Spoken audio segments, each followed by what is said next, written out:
بہت آسان ہے عمرہ کرنا. دیکھو عمرے کے جو رکن ہے نا, کسی بھی عبادت کی جو بیسک چیز ہوتی ہے وہ اس کے ارکان ہوتے ہیں.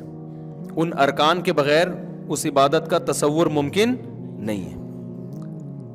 جیسے نماز میں قیام, رکوع, سجدہ, یہ نماز کے ارکان ہیں, تو ایسے ہی عمرے کا جو رکن ہے نا وہ ہے طواف. وہ کیا ہے اصل میں؟ عمرہ بیسیکلی جو نام ہے کس چیز کا؟ طواف کا نام ہے. آئی بات سمجھ میں؟ شرط کیا ہے؟ احرام کی حالت میں ہونا. جیسے نماز کے ارکان ہیں قیام, رکوع, سجدہ, شرط ہے باوضو ہونا. تو وضو یہ نماز کا رکن نہیں ہے. نماز رکن کہتے ہیں اندر کی چیز, اور شرط کہتے ہیں جو باہر کی چیز ہو, جو براہ راست نماز نہیں ہے.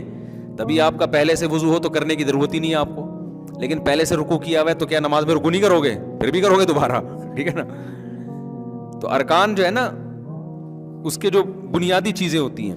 تو اسی طرح خوب یاد رکھو کہ عمرے کا جو رکن ہے, اس پہ کلپ بنائیں, یہ لازمی ضروری ہے. بہت سے لوگ یہ سوال پوچھتے ہیں. عمرے کا جو رکن ہے وہ ہے بیت اللہ کا طواف. شرط کیا ہے کہ احرام کی حالت میں, احرام کی حالت میں. احرام کی حالت کسے کہتے ہیں؟ احرام اس چادر کا نام نہیں ہے جو آپ نے اوڑھی ہوئی ہوتی ہے. خوب سمجھ لیں, سمجھ میں آ رہی ہے بات؟ جیسے ہم تکبیر تحریمہ جب نماز کے لیے ہم قبلے کی طرف رخ کر کے اللہ اکبر کہتے ہیں اور ہاتھ باندھ لیتے ہیں, اللہ اکبر کی راہ پر پہنچتے ہی آپ نماز میں داخل. اب راہ پر پہنچتے ہی آپ پر نماز کی پابندیاں عائد ہو جاتی ہیں. اب آپ کسی سے بات نہیں کر سکتے, کھانا پینا نہیں کر سکتے, قبلے سے اپنے سینے کو پھیر نہیں سکتے. تو احرام نماز کے اندر بھی ہو گیا کہ نہیں ہو گیا؟ یہ کس طرح سے ہوگا؟ اللہ اکبر کہنے سے. تو اسی طرح یاد رکھو عمرے میں جب احرام میں داخل ہوتے ہیں یا حج میں بھی, تو اس کا طریقہ یہ ہے کہ لبیک اللہم لبیک لا شریک لک لبیک ان الحمد والنعمت لک والملک لا شریک لک, یہ الفاظ کہے جائیں عمرے کی نیت یا حج کی نیت سے. حج کی نیت ہے تو اللہم انی ارید الحج, اے اللہ میں حج کا ارادہ کرتا ہوں, فتقبلہ منی ویسرہ لی, اردو میں کہہ دیں, اس کو قبول بھی کر اور آسان بھی کر, اردو میں بھی کہہ دیں. تو یہ الفاظ کہتے ہی آپ احرام میں آ گئے, چاہے آپ نے پینٹ شرٹ پہنی ہوئی ہو, اس میں چادروں کا ہونا ضروری نہیں ہے. اور عمرے کی نیت سے کہے تو آپ عمرے کے احرام میں آ گئے, چاہے آپ حرم کے اندر ہوں یا حرم سے باہر ہوں, میقات کے اندر ہوں میقات سے باہر ہوں. اب احرام میں آنے کے بعد احرام کی پابندیاں شروع ہو جائیں گی. ان پابندیوں میں سے ایک پابندی ہے کہ سلا ہوا لباس نہیں پہن سکتے. اس لیے پہلے سے سلا ہوا لباس اتار لیا جاتا ہے, کیونکہ جب لبیک اللہم لبیک ختم کریں گے نا عمرے کی نیت سے, تو فوراً احرام میں تو آپ سلا ہوا لباس تو پہنا ہوا ہے نا اپنے, تو گناہ ہوگا آپ کو. اس گناہ سے بچنے کے لیے کیا کیا جاتا ہے بھائی؟ سلا ہوا لباس پہلے اتارا جاتا ہے, احرام کی نیت بعد میں کی جاتی ہے. تو احرام نام ہے احرام کی نیت سے تلبیہ پڑھنا. اس حالت میں جو آپ آ جاتے ہو نا, اس حالت کو احرام کی حالت کہا جاتا ہے. ان چادروں کو احرام نہیں کہا جاتا. وہ چادریں جو ہیں احرام کا حصہ ہیں, یعنی احرام کی پابندیوں میں سے ایک پابندی, اور وہ چادریں بھی نہیں ہیں. اصل حکم یہ ہے کہ سلا ہوا کپڑا نہیں پہننا. اب ظاہر ہے سلا ہوا کپڑا تو نہیں پہنیں گے, تو اب کیا کریں پھر؟ تو کچھ تو پہننا ہے نا. تو وہ جو کچھ پہننا ہے وہ احرام میں داخل نہیں ہے.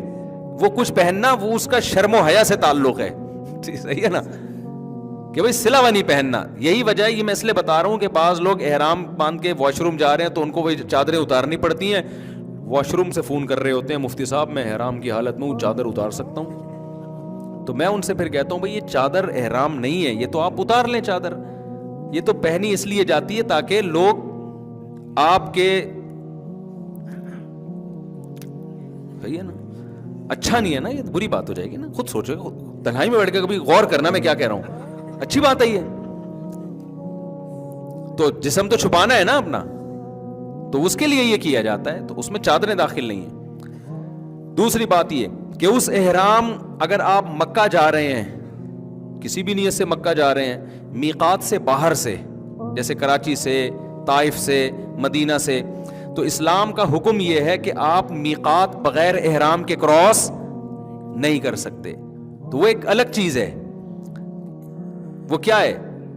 اس کا عمرے سے تعلق نہیں ہے, بلکہ اس کا اس سے تعلق ہے کہ آپ نے عمرے کی نیت کر کے میقات میں احرام باندھا کیوں نہیں, آپ نے عمرہ کیا کیوں نہیں. تو عمرہ نہ کرنے کی وجہ سے آپ پہ دم واجب ہوتا ہے. تو اب اس کا عمرے سے براہ راست تعلق نہیں ہے, بلکہ وہ یہ ہے کہ مثال کے طور پر شریعت آپ کو حکم دے کہ فلاں وقت میں نماز پڑھو, نہیں پڑھے تو یہ سزا ہے آپ کی.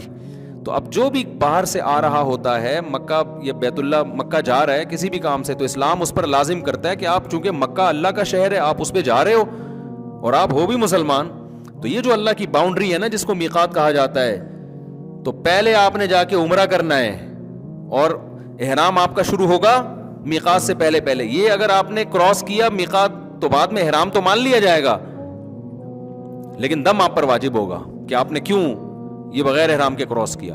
سمجھتے ہو کہ نہیں سمجھتے؟